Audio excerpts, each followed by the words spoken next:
নমস্কার, সাসপেন্স হান্টে আপনাকে স্বাগতম। আমাদের আজকের গল্প ভালোবাসার ছোঁয়ায়। নীরব সন্ধ্যা, জানালার বাইরে বৃষ্টি পড়ে চলেছে এক টানা। কৃতিকা আর অয়ন আজ প্রথমবার একসাথে সময় কাটাতে এসেছে শহরের একটু দূরের রিসর্টে। দীর্ঘদিনের সম্পর্ক তাদের, বন্ধুত্বের গভীরতা প্রেমে পরিণত হয়েছে ধীরে ধীরে। আজ যেন সময় এসেছে নিজেদের আরও কাছ থেকে জানার। কিছুটা সংকোচ, কিছুটা উত্তেজনা, দুজনে একটু কেঁপে কেঁপে উঠছে। কৃতিকা বলল, আমার একটু ভয় করছে, সব ঠিকঠাক হবে তো? অয়ন মৃদু হাসল, তার হাতটা চেপে ধরল। তুমি যতটুকু স্বাচ্ছন্দ্য বোধ করো ততটুকুই এগোবো আমরা, কোনো চাপ নেই। ধীরে ধীরে যখন ভালোবাসার ছোঁয়া তাদের ঘিরে ধরল, হঠাৎ কৃতিকার একটু কষ্ট হচ্ছিল, একটু ব্যথা অনুভব করলো। আর অয়ন থেমে গেল সঙ্গে সঙ্গে। ব্যথা পাচ্ছ? অয়ন উদ্বিগ্ন স্বরে জিজ্ঞেস করলো। কৃতিকা মাথা হেঁট করে বলল, হ্যাঁ, মনে হচ্ছে রক্তও বেরিয়েছে।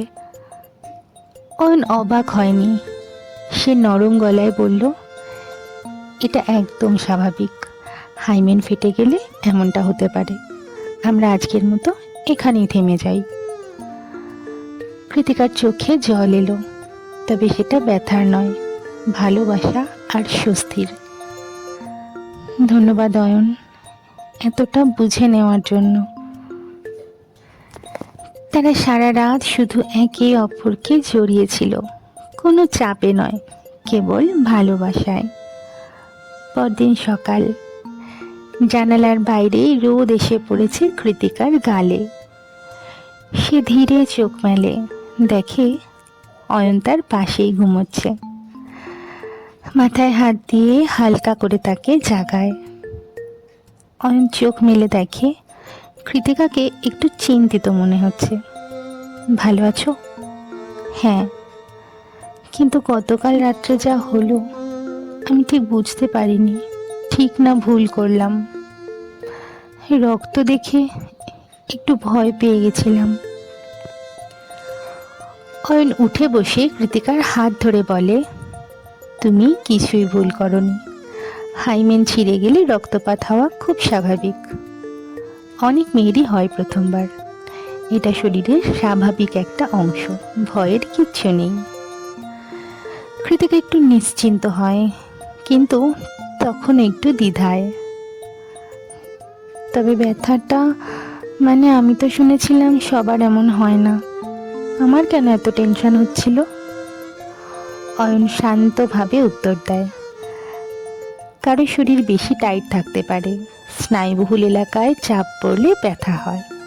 আবার মানসিকভাবে যদি একটু নার্ভাস থাকো, শরীর রিল্যাক্স করে না, তাতেও ব্যথা হতে পারে। তাই প্রথমবার ধৈর্য, ভালোবাসা আর বোঝাপড়া খুব জরুরি। কৃতিকা একটু হেসে ফেলে, তুমি যেন ডাক্তার। অয়ন মজা করে বলে, তোমার শরীর নিয়ে জানাটা আমার দায়িত্ব, কারণ আমি শুধু তোমার শরীর নয়, তোমার মনকেও ভালোবাসি। এই খোলামেলা কথোপকথনে তাদের মধ্যে এক নতুন স্বচ্ছতা গড়ে ওঠে। ভয় কেটে যায়, লজ্জা মিলিয়ে যায়। সেদিন দুপুরে তারা একসাথে গুগলে সার্চ করে মেয়েদের শরীর নিয়ে আরও অনেক কিছু পড়ে।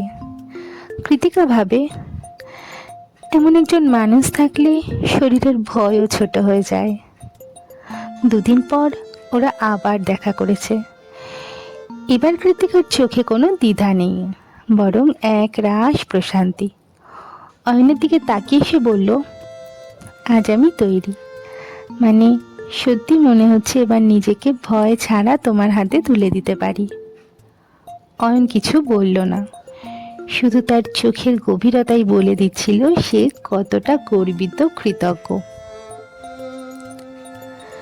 রুমে মৃদু আলো, জানালার পর্দা বাতাসে হালকা দুলছে। তারা একে অপরের দিকে এগিয়ে আসে, ধীরে, আদর দিয়ে।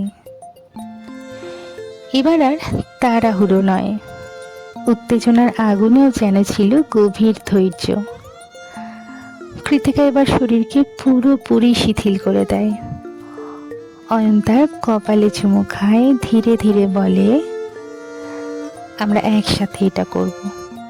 তুমি কষ্ট পেলে থেমে যাব। তোমার আরামই সবচেয়ে বড় জিনিস আমার কাছে। এই কথাগুলোই যেন মন্ত্রের মতো কাজ করলো। কৃতিকার ভেতরের ভয়টা গলে গেল। শরীর যখন মিলল, মন যেন আরো গভীরে এক হলো। হালকা ব্যথা এসেছিল ঠিকই, কিন্তু তা মুহূর্তে মিলিয়ে গেল অয়নের কোমল আচরণে। অভিজ্ঞতা শেষে তারা একে অপরের গায়ে মাথা রেখে শুয়ে থাকলো। কৃতিকা বলল, আমি বুঝেছি, ভালোবাসা মানে শরীরের জোর নয়, মনের সম্মতি আর নিরাপত্তা। অয়ন মৃদু হাসল। ভালোবাসা তখনই পূর্ণ যখন তার রাগ বা লজ্জার নয়, বোঝাপড়ার আর মুক্তির হয়। তাদের সেই রাত শুধু শরীরের মিলন ছিল না, তা ছিল দুই আত্মার নির্ভয়ে মিশে যাওয়া।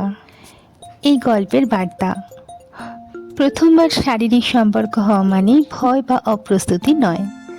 যদি পার্টনার সঠিকভাবে বোঝে, সম্মান দেয় আর সময় নেয়, তাহলে অভিজ্ঞতাটা হয়ে উঠতে পারে সুন্দর, গভীর এবং আজীবনের জন্য ইতিবাচক।